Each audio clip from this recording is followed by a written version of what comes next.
Just minutes from Strasbourg Airport, an Airbus A320 slams into a mountaintop.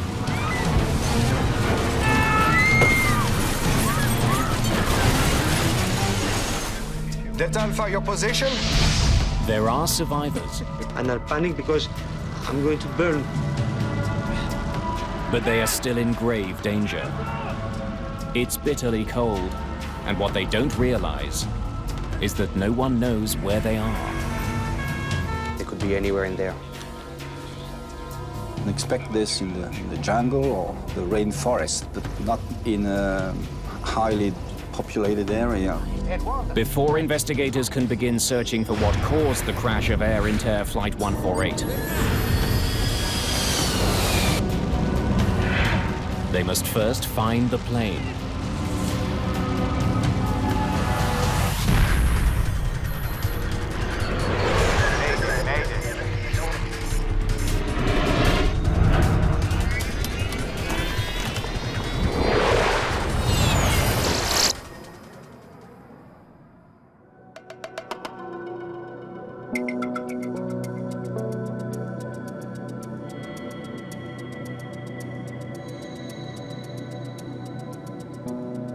January the 20th, 1992. Air Inter Flight 148 has departed from Lyon, France. 124.905, thank you. Captain Christian Hequet and First Officer Joël Charubin are experienced pilots with over 12,000 hours of flying time between them. The flight is a short hop between Lyon in central France and the city of Strasbourg in the mountainous Alsace region. The French airline Air Inter caters mostly to business travelers and prides itself on being timely. Crews are motivated to avoid delays, as former Air Inter pilot Gérard Arnoux explains. We were famous for a very short turnaround. And the faster we flew, the better wages we got. Have we been flying for 35 minutes yet? 41 minutes.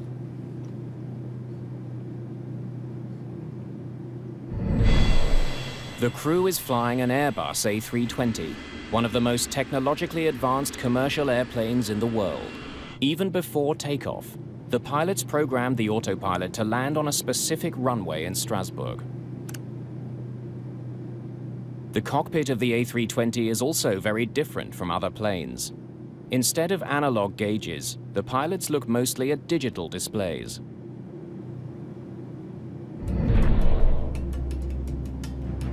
Strasbourg, good evening. Runway News 05. Transition level 50. Wind 040 at 18 knots. Visibility 10 kilometers. A recording from Strasbourg Airport informs the crew of a change in plan. Due to high winds and poor winter weather, they'll have to land on an alternate runway. 05 in service. Not the one programmed into the autopilot. 05. What sort of wind are they giving us? 18 knots. 18 knots. Captain Hequet doesn't like the idea of changing runways. No chance. He was hoping to use runway 23, an approach that provides the autopilot with a precise navigational fix. The new runway, runway 05, is surrounded by mountainous terrain that can interrupt radio signals sent to the autopilot. You know, if we go with the runway 05 procedure, we... Oh, no. Captain Hequet suggests a compromise. I'm putting back runway 23. Otherwise, I couldn't make the ILS interception. He'll program the autopilot to fly towards runway 23. But near the airport, the captain will take over the controls and make a visual landing on runway 05. You're taking 23 then? Yes!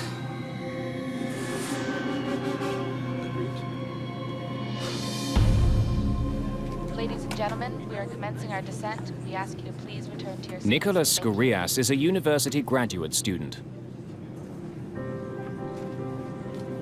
It was a quiet day. I was expecting to go to see my girlfriend in Strasbourg, so I was very happy. Roger 854, proceed to GTQ air level 140, contact Reims. Delta Alpha, Strasbourg. Yes, we intend to proceed to do an ILS on runway 23, then an indirect for runway 05 after that. The Strasbourg controller considers the captain's plan. Delta Alpha. He warns that there will likely be a delay due to heavy traffic. Given that we're going to have 3 takeoffs on 05, your risk rating in the stack at 5,000 feet. We're not going to mess about like that, descending at full speed. If they had warned us in advance, cripes! Delta Alpha, Strasbourg. I hear you. Aware of the captain's frustration, the controller offers assistance. If you want, I can take you with the radar to lead you to Andlo at 5,000. Andlo is a navigational point on the approach to runway 05. It helps pilots align the plane for landing. Yeah, that's good. Oh yeah. Okay then, turn left to heading 230 degrees. 148. Turn left to heading 230 degrees. There you are. That will save you some time. Since runway 05 doesn't allow for a full autopilot approach, the captain must calculate the angle of descent on his own. That makes 3.3 degrees.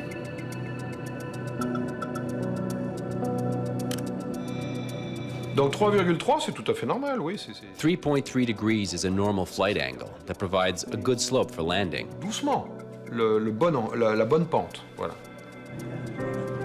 Ladies and gentlemen, we are continuing our descent. The flight from Lyon to Strasbourg was quite short. I think 50 or 45 minutes. Nothing special. It was very natural and very ordinary. Thank you. Turn left, steer 90. 090 degrees, Delta Alpha. The controller talks Flight 148 through the last turn to align the plane with the runway, now 25 kilometers away.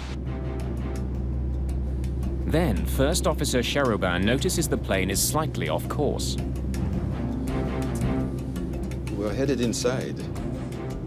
You're inside there. You should have started with 070. Yeah. At least that much. The controller also notices that the plane is off course. Air Inter, Delta Alpha. It has missed aligning itself with Andlo, the runway's electronic guidepost. Delta Alpha, you're passing to the right of Andlo. Nevertheless, he authorizes the landing. Authorized for final approach 05. Delta Alpha. The captain initiates the landing sequence. Flaps towards 2. Flaps towards 2. Flaps at 2. Gear down.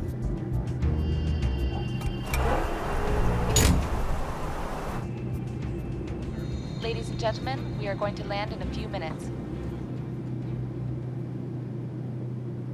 Heke notices that the plane is traveling too fast, so he extends the speed brakes. They disrupt airflow over the wing, which helps create more drag to slow the plane. We have to watch our descent. The approach axis. The first officer is more concerned with their horizontal position in relation to the runway. It was 60. Check it out. Wait. But before the crew can adjust their course,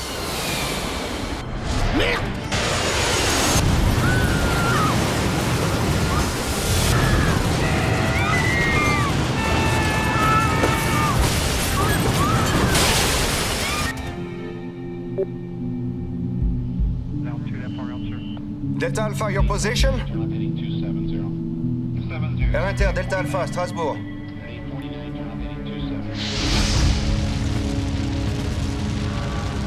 The crash is catastrophic. The A320 has flown into the side of a mountain. Delta Alpha, your position? Flight 148 is no longer on radar, nor responding to radio contact. An emergency is declared at Strasbourg Airport. This is the last hit we got. We were flying about 20 kilometers away from the airport. Officials need to pinpoint the crash site, but it's not as easy as it might seem. The airport's radar is not recorded. There has been no signal from the plane's emergency beacon, and surprisingly, no one has reported seeing a plane go down. It could be anywhere in here. The proposed search area covers more than 20 square kilometers of dense forest just outside Strasbourg.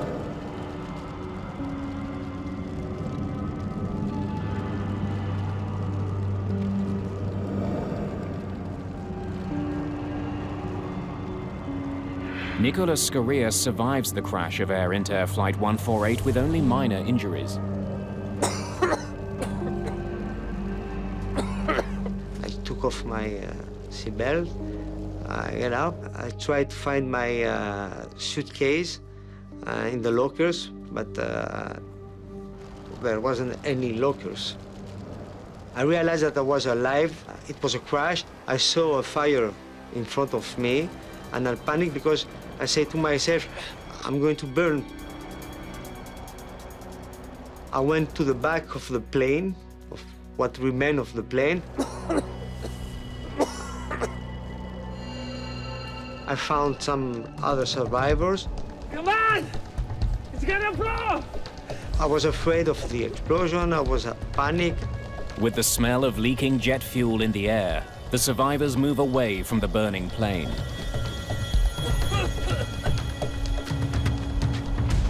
We stayed together, waiting for the first aid. But the wait will be longer than anyone might expect.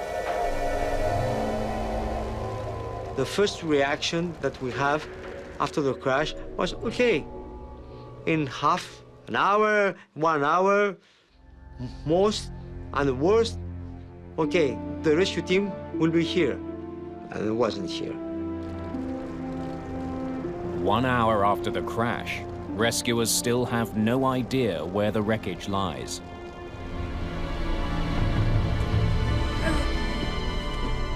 Scorias and the others now face a new ordeal. Surviving sub-zero temperatures in a dark and isolated forest. 2.5 hours after Flight 148 disappeared from radar near Strasbourg Airport, the missing plane has still not been located. Amidst growing tension, the French Aviation Bureau, the BEA, sends in its lead investigator, Jean Pariès. I immediately called my two main investigators, and we organized the GO team, and we got prepared to rush to the site as soon as this site was located somewhere. The delay feels like an eternity. A little bit surprisingly long. We can expect this in the jungle or the rainforest, but not exactly in a highly dense populated area like the Strasbourg area. With no help in sight, Scorias returns to the wreckage to look for more survivors. I think that some people that die could have survived if the first aid come sooner.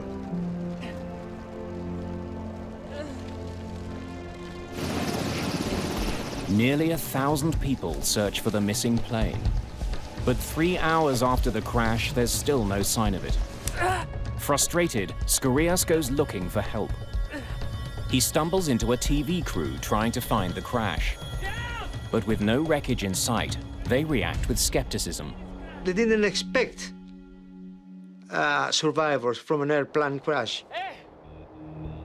Hey, you have to believe me! They didn't believe that I was one of the survivors, but believe me, I was, because my face was black due to the smoke, the kerosene, and so on. Come on! The journalists follow him back to the crash site. where they discover 8 other survivors.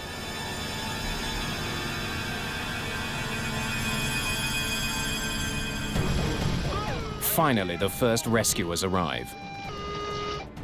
The crash site is located near the top of the 2,500-foot Mont Saint-Odile, 19 kilometers from the runway. They found us after 4 hours and 30 minutes. So it was a mess. I was very, very disappointed that at 20 kilometers from Strasbourg, and they couldn't find us. A total of 87 passengers and crew have died, including the pilot and co-pilot. The survivors begin to tell their stories, but no one reports anything that might explain why the plane crashed. I don't know what happened. We were landing. I lost all consciousness. We must have hit the trees.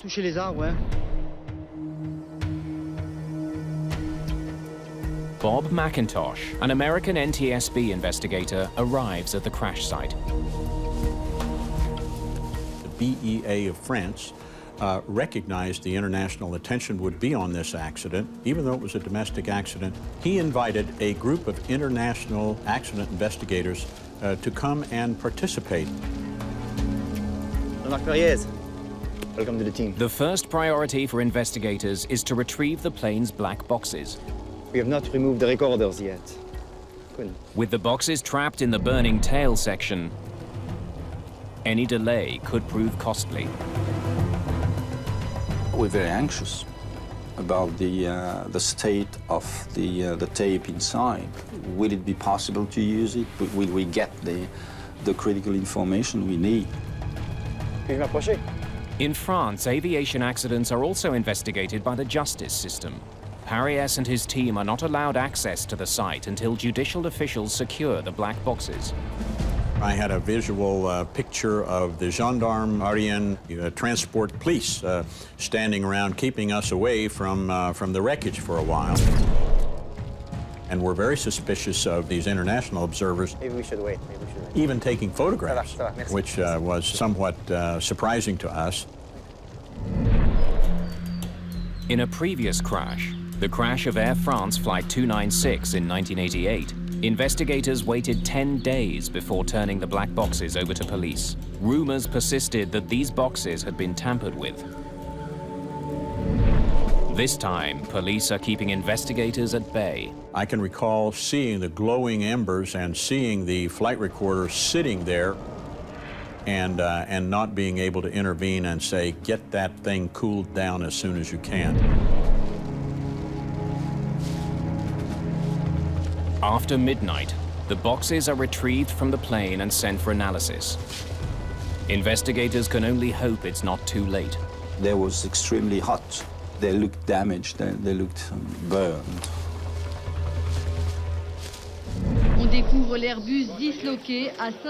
In the light of day, investigators get some of their first clues from the crash site itself. They discover why the plane's emergency locator beacon didn't send a signal. It was actually destroyed by the impact. The beacon is located inside the cockpit and is designed to start working after a crash. Its failure suggests an unusually forceful impact with the ground. We had this first feeling that the descent was abnormally steep. Investigators examine the engines to see if they may have stalled before impact. If you find the blades curved and a lot of wood sucked inside the engines, then you understand that the engines were working properly. And that's exactly what they find. The plane clearly had power, yet it plowed steeply into a mountainside without ever sending out a distress signal. Investigators are puzzled. They hope that the box which recorded the plane's flight data will help them solve the mystery. Those particular recorders had the best survival record of any recorders. They were the top of the line as far as survivability is concerned. The black box is designed to survive temperatures up to 1100 degrees Celsius for half an hour. The tape recorder inside is protected by a capsule filled with water.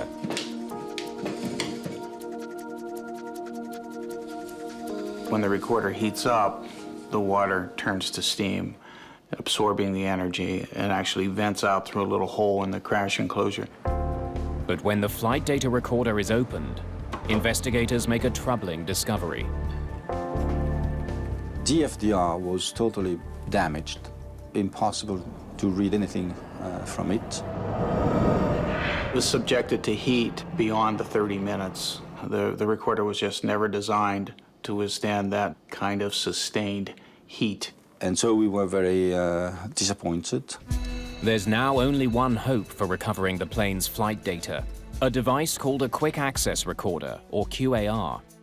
Maintenance workers use the QAR to access the plane's computers, but it also records some flight data. Unlike the black boxes, the QAR is stored near the cockpit. Quick access recorders are not protected at all. They're up in the front end of the aircraft, typically in the electronics bay. They're generally destroyed just from the impact damage. Investigators are encouraged to discover that in this case, the QAR has survived. But on closer examination, their optimism turns to frustration. The last 20 centimeters of the tape were burned and stretched and were damaged to the point that we could not use them into a machine. We couldn't read it. Investigators are desperate to retrieve the data, so they take a chance on an experimental technique. Known as the garnet technique, a light is shone through a mineral lens made of garnet. Use a garnet stone to visualize the magnetic pulses that are actually recorded on the tape. The special lens helps the technicians differentiate between the positive and negative magnetic pulses, which translate as binary digits, or bits. There's 768 bits per second, so that's a lot of ones and zeros. You have to be very precise in moving the tape under the lens or the garnet to make sure you don't miss a bit or read the same bit twice, you know? So it's difficult. Analyzing the data is even more painstaking. It took about a day to read a second of recording. Any additional second recovered could reveal something that would make a difference. The effort to retrieve all the QAR data could take a month or more.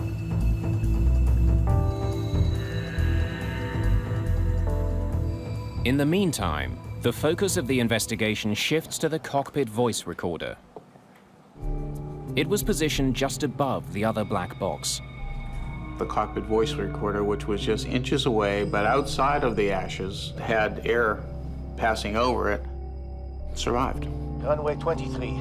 Otherwise... The recording reveals the captain's anxiety early on in the flight. You're taking 23 then? Yes! Investigators know that landing on runway 05 requires what's called a non-precision approach. That means pilots receive electronic guidance only on their horizontal position, left and right. They get no guidance when it comes to altitude. The non-precision approach is significantly less accurate. Why, it's not really difficult, but they are less comfortable.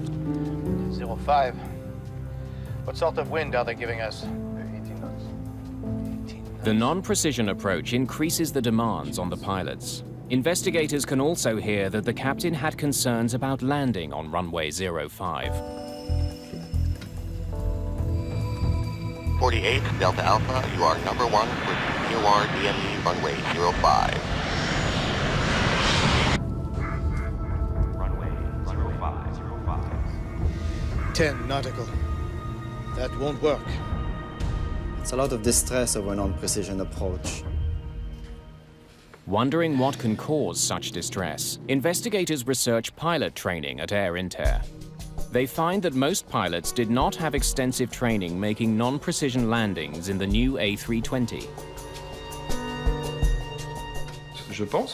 I think we should have had double the training compared to an older plane. Investigators asked the airline for detailed records on the pilot's history of runway approaches. They're intrigued by what they discover. Captain Heke had landed at Strasbourg countless times, but he had never landed an A320 there using a non-precision approach. We're not going to mess around like that descending at full speed. Clearly, the captain was uneasy about having to execute a landing he had never made before. I think the captain was worried about making it in a minimum amount of time, in the minimum amount of delay. Have we been flying for 35 minutes yet? And the co-pilot was worried about not getting in trouble by offending the captain. At least that much. More research into the pilot's work history offers yet another revelation. While the two pilots had flown more than 12,000 hours between them, they were both still relatively new to the highly advanced A320.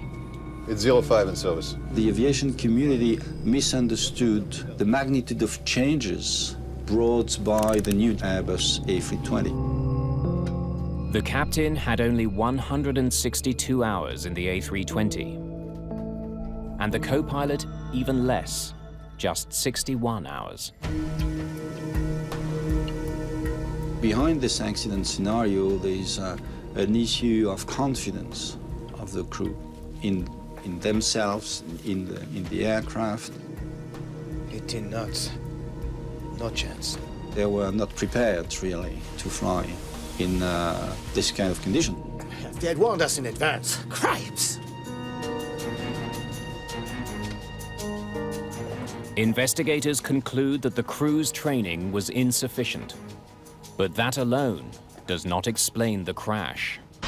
Merde!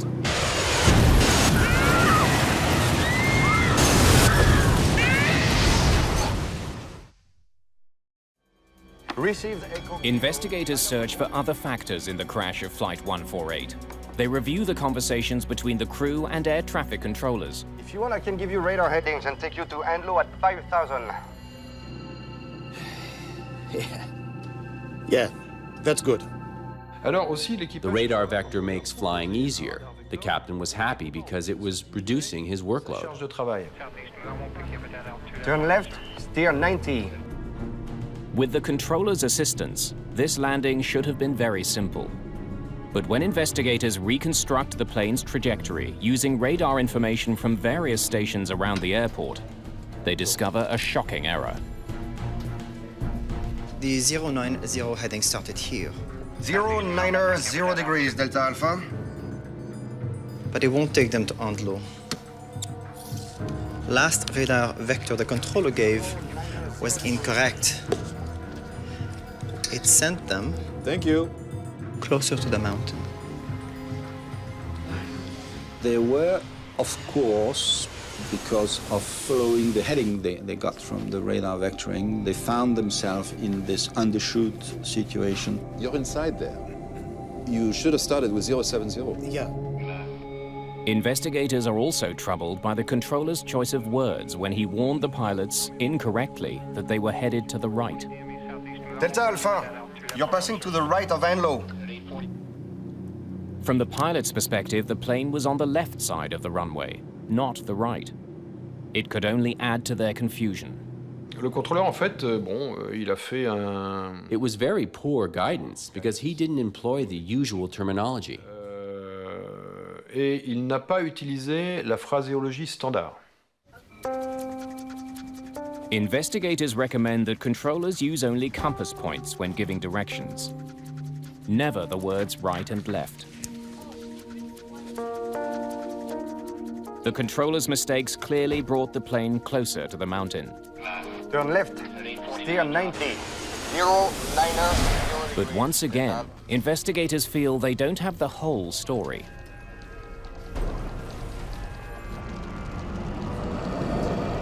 It's not something totally abnormal to start a descent from this situation. Flaps towards 2. Flaps towards 2. It's not what you expected to do every day, but it's not outside the tolerance of the concept of this approach. Gear down.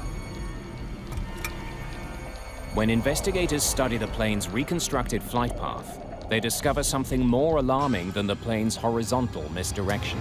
As it circled the mountain, the plane inexplicably entered a dangerously steep and rapid descent. Perhaps 2.5 times the normal rate of descent. That's lethal at that altitude. Without the steep descent, they would have cleared the mountain. If the vertical trajectory had been correct, they would have no problem at all. Finding the cause of that sudden descent is now key to understanding why 87 people died in one of the most advanced passenger planes on Earth.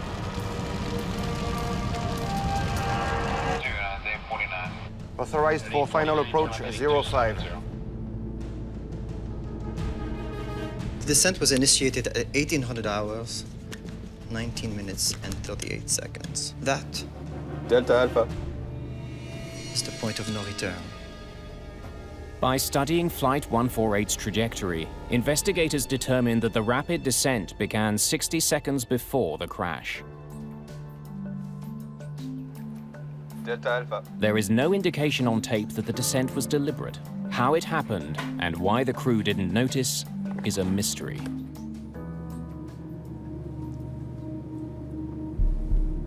It should be a no-brainer.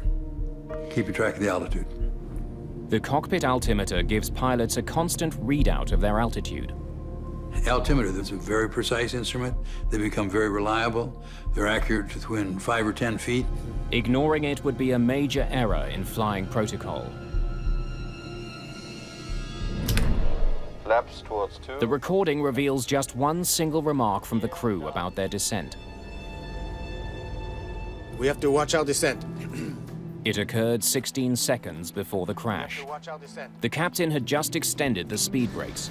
The aircraft was accelerating abnormally. The captain started to realize there was something wrong with the descent rate. But the first officer changed the subject. The approach axis. We're hitting the axis a half point off. There. It was 60. Check it out.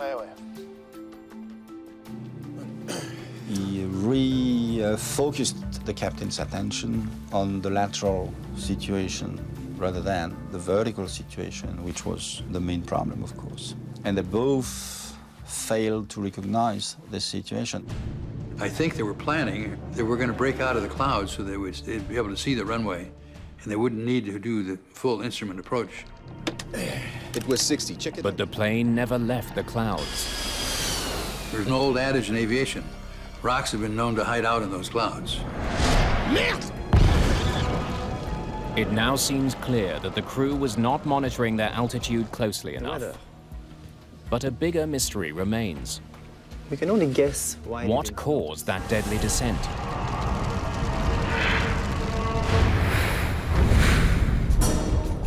After months of work, investigators may finally have the answer. All the available flight data from the damaged quick-access recorder has been recovered. We were very anxious to be able to read as much as we could. The data confirms that just before the crash, the plane was speeding towards the ground at an extremely high rate, 3,300 feet per minute. It also confirms that the angle of descent was dangerously steep, much greater than the 3.3 degrees selected by the captain. 3 degrees. That's quite a difference. Investigators now wonder, did the autopilot malfunction? Did it somehow fail to obey the captain's safe descent angle and send the plane into a deadly nosedive? But what state was it in before the accident?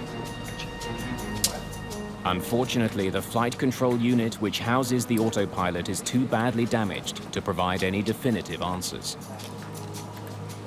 We could never demonstrate that this FCU on this aircraft during this flight functioned properly or not. But then, when he returns to studying the flight data, Paris discovers something that may finally reveal the cause of the crash. He notices a similarity between two key numbers: the plane's vertical speed, 3,300 feet per minute, and the intended flight path angle, 3.3 degrees. Coincidence? Paris uses a flight simulator to test a new theory.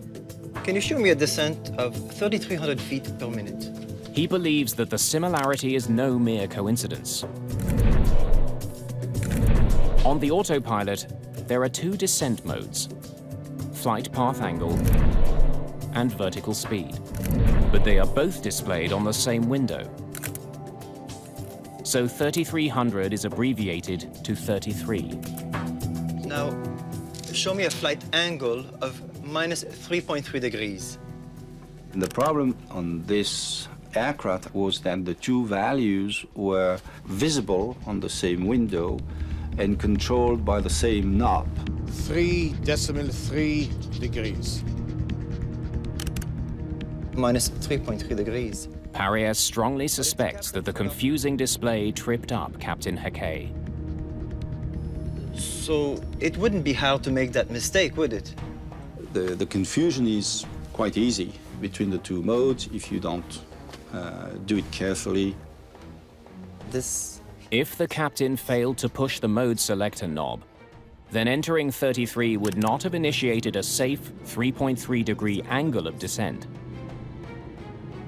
Instead, it would have put the plane into a deadly rate of descent of 3,300 feet per minute.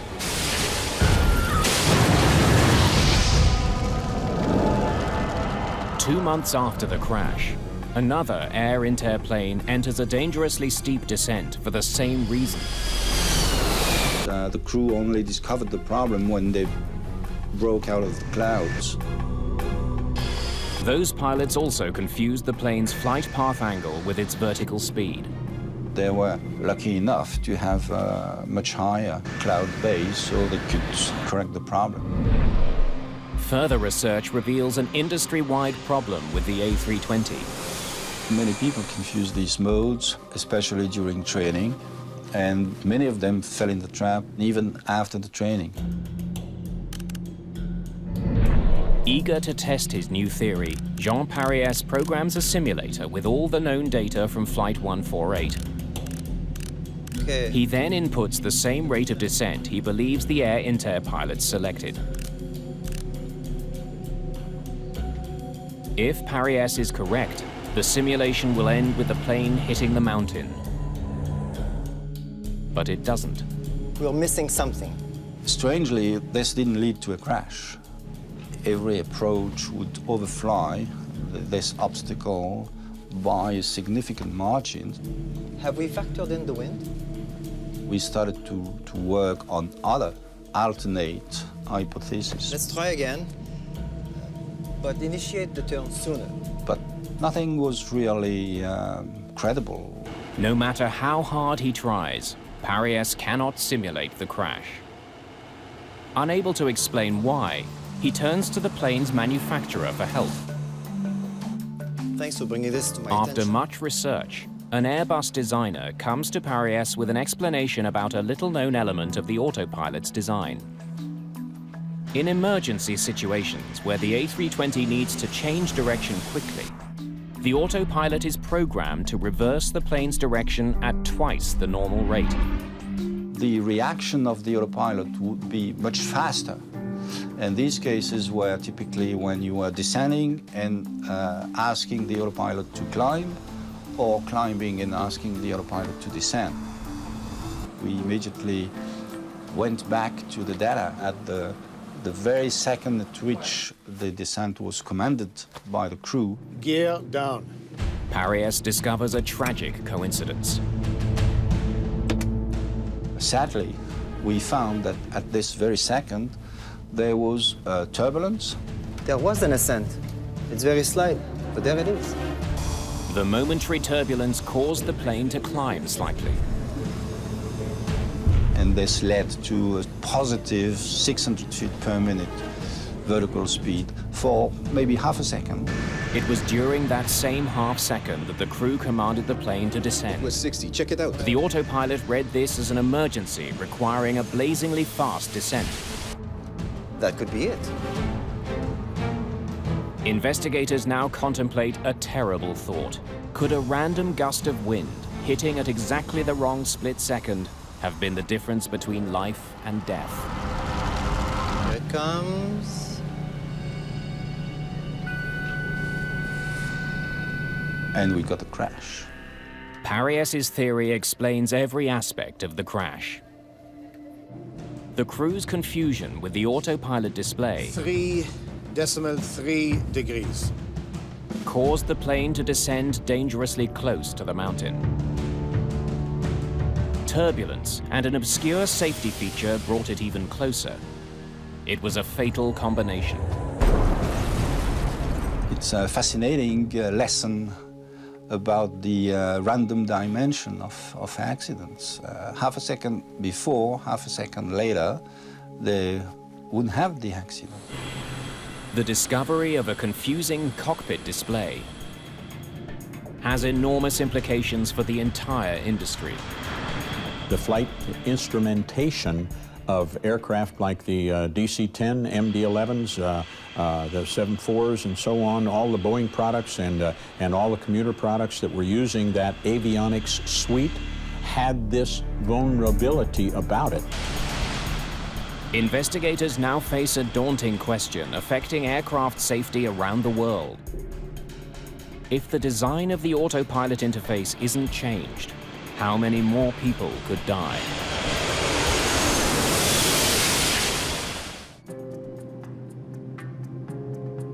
There's mounting evidence that the design of the autopilot interface on Airbus A320s led the Air Inter pilots to accidentally dial in a dangerous rate of descent. 3.3 degrees. We felt a need to start the industry to work on this. The plane's manufacturer, Airbus, responds immediately.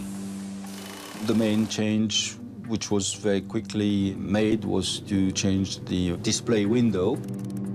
With the new design, if a pilot selects a vertical speed of 3,300, the entire 4-digit number is displayed. So the confusion between an angle and a vertical speed was no longer possible. For investigators, only one mystery remains. All Airbus A320 jets are designed to be equipped with a safety device known as a Ground Proximity Warning System, or GPWS. Which is a downward-looking, single-purpose radar that tells you how high you are above the ground directly beneath the airplane. And if it gets to be too low, it'll set off a warning. Pull up, terrain. Pull up. But Captain Hake We have to watch our descent. never received a warning for one very simple reason. His A320 didn't have that alarm.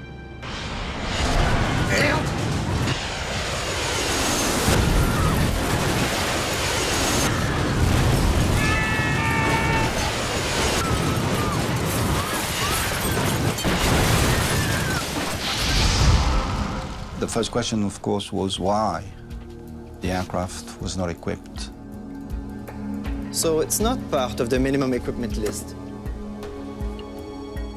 The Air Inter management had decided they did not like the false warnings that had been produced by GPWS equipment.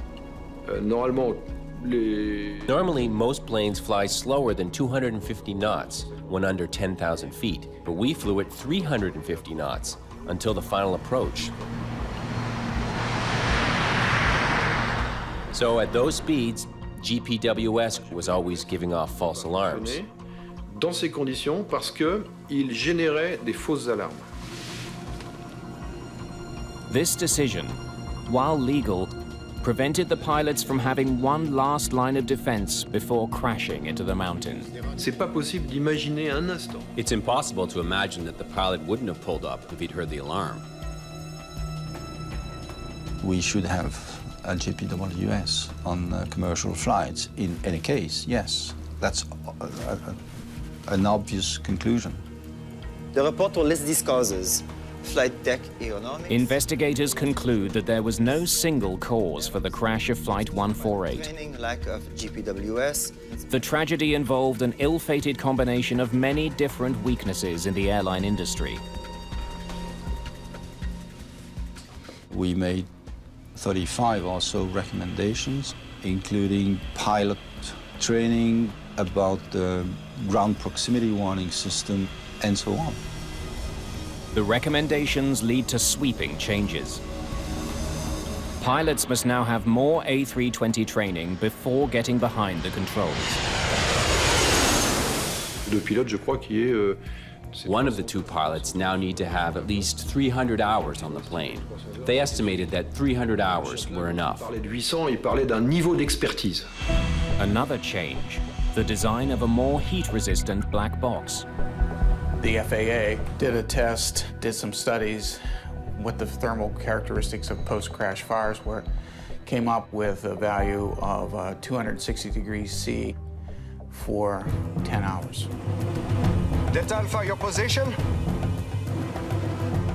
Air Inter, Delta Alpha, Strasbourg. As a result of the Strasbourg crash, the A320 is now a safer plane. You can only get this change if there is what people perceive to be a good reason. And sadly, a good reason is still an accident. But improved aviation technology is still no substitute for well-trained, well-prepared pilots.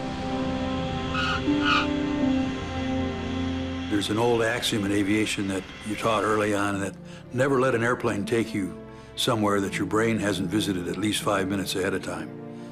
This is an excellent example of a flight crew that didn't follow that particular axiom.